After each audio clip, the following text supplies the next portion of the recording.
Hello guys, स्वागत है आप सभी का हमारे यूट्यूब चैनल में। तो गाइस, आज की इस वीडियो में फिर हम आपको बताने वाले हैं भारत के इतिहास से जुड़ी एक विशेष चीज़ के बारे में, एक विशेष धरोहर के बारे में जिसका निर्माण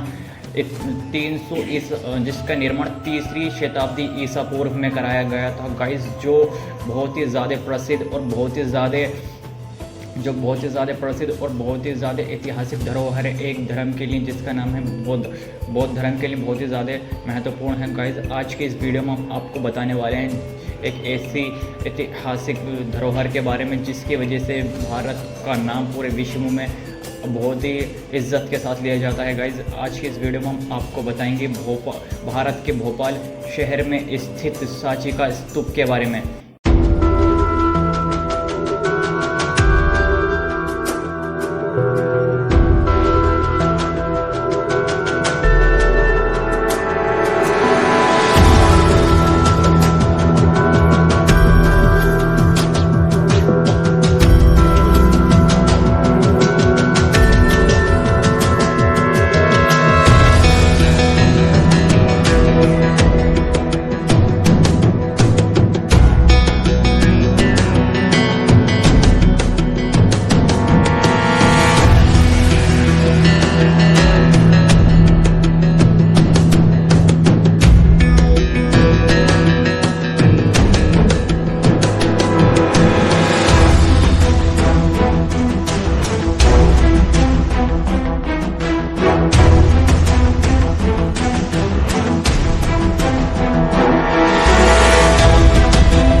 तो गाइज, इस वीडियो में हम आपको बताएंगे कि आखिर सांची का स्तूप है क्या, कहाँ पर है, क्यों है और कैसे बना और क्या महत्व है इसका हमारे इतिहास से जुड़ा, और इसने किस तरीके से भारत का महत्व विश्व के सामने, भारत की इज्जत विश्व के सामने और ज़्यादा बढ़ा दी है, और आखिर किस चीज़ से जुड़ा है ये सांची का स्तूप, और इसकी सारी विशेषताएँ बताएंगे A to Z शुरू से लेके अंत तक। तो चलिए गाइज, वीडियो स्टार्ट करते हैं।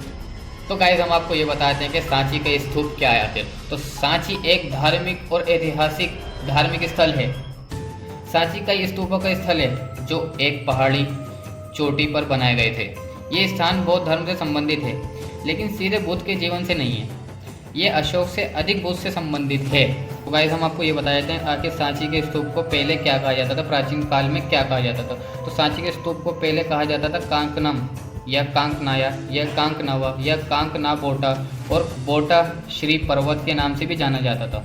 गाइस, हम आपको ये बताया था कि सांची का स्तूप किसने और कब बनवाया था।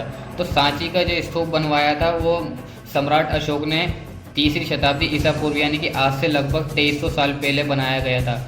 बाद में इस सांची के स्तूप को सम्राट निमित्र शंभु जीर्णोद्धार करके और बड़ा और विशाल बना दिया। हम आपको सांची के स्तूप का कुछ इतिहास बता देते हैं कि आखिर क्यों बनाया गया था सांची का स्तूप। तो सांची का स्तूप जो था वो उनके जन्म स्थान और सम्राट अशोक के विवाह का स्थान भी था। ये प्रेम, शांति, विश्वास और साहस का प्रतीक है। इस स्तूप को पहले ईंटों से बनवाया गया था, जिसे शंभु काल के दौरान पत्थरों से ढक दिया गया। इस स्तूप में तोरण द्वार और कड़घरों का निर्माण सातवाहन काल में किया गया। ये सुंदर रंगों से रंगा गया था। तो गाइस, हम आपको बता देते हैं कि स्तूप क्यों बनाए गए थे आखिर। इन जगहों पर बुद्ध से संबंधित अवशेष जैसे उनकी अस्थियां या उनके द्वारा प्रयुक्त सामान गाड़ दिए गए थे। इन टीलों को स्तूप कहा जाता था। तो गाइस, हम आपको ये बता देते हैं कि स्तूप कैसे बनाए गए थे आखिर। तो इन्हें बनाने और सजाने के लिए समाज के विभिन्न वर्गों द्वारा दान किए जाते थे। कुछ दान तो राजाओं द्वारा किए जाते थे, जैसे सातवाहन वंश के राजा, और तो कुछ शिल्पकारों और व्यापारियों की श्रेणी द्वारा किए जाते थे।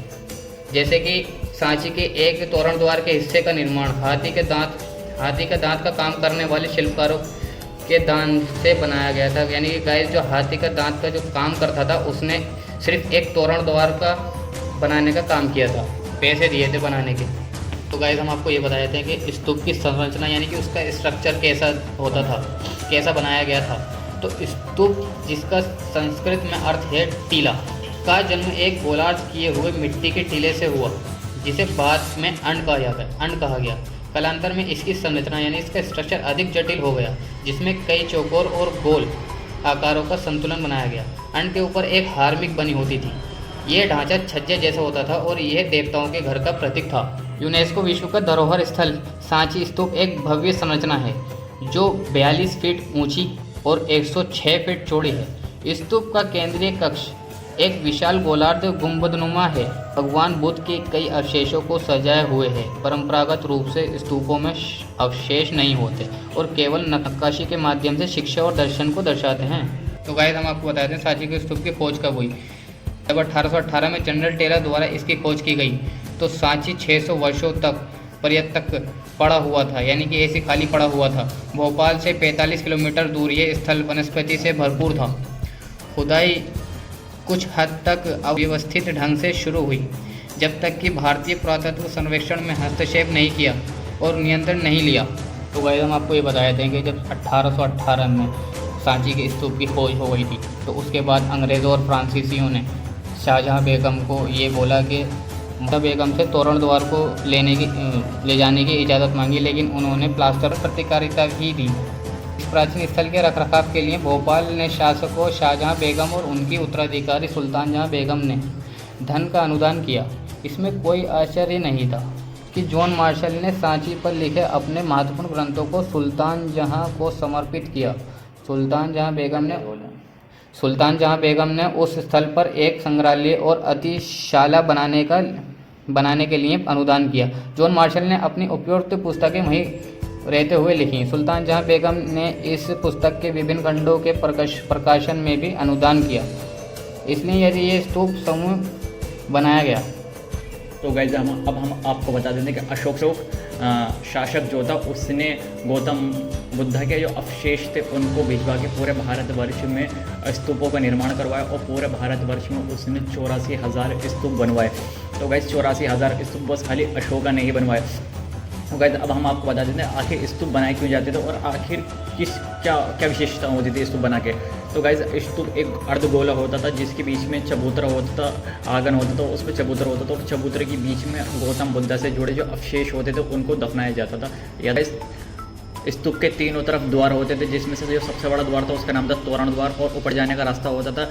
और तोरण द्वार पे और स्तूप पे जो है बहुत सारी आकृतियाँ बनी, यानी शिल्पकार बनी हुई होती थी, चीज़ें बनी हुई होती थी, जिससे हम गौतम बुद्ध के जीवन से संबंधित चीज़ों को देख सकते हैं। यानी जहाँ पर उनको ज्ञान प्राप्त हो उसकी कलाकृतियाँ बनी हुई होती थी, जहाँ पे उन्होंने पहले उपदेश दिया उसकी कलाकृति बनी हुई होती थी, और जहाँ पे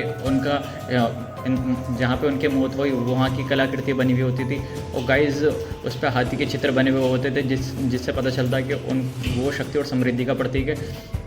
और तोरण द्वार सबसे बड़ा द्वार था और बाकी द्वार उसके मुकाबले छोटे द्वार थे। और तो गाइस, हमने आपको पूरा बता दिया सांची के स्तूप के बारे में, आखिर कहाँ पर है, कैसे और किसने इसका निर्माण करा, क्यों करा, और आखिर इसके बारे में full A to Z information they the guys. अब हम जो नेक्स्ट वीडियो बनाएंगे उसमें हम आपको बताएंगे जिनके लिए सांची का स्तूप बनाया गया, यानी महात्मा गौतम बुद्ध के बारे में। हम अपनी नेक्स्ट वीडियो में हम आपको बताएंगे कि आखिर महात्मा गौतम बुद्ध कौन थे, आखिर उनका जन्म कैसे हुआ, कहाँ पे, और सब चीज़ बताएंगे A to Z। तो अगर आपको कुछ भी जानने को में अच्छा लगा और इन्फॉर्मेशन में वृद्धि हुई हो आपको, वीडियो को लाइक करें, चैनल को सब्सक्राइब करें। मिलते हैं किसी नेक्स्ट वीडियो में किसी नेक्स्ट टॉपिक पर। Bye bye, Tata.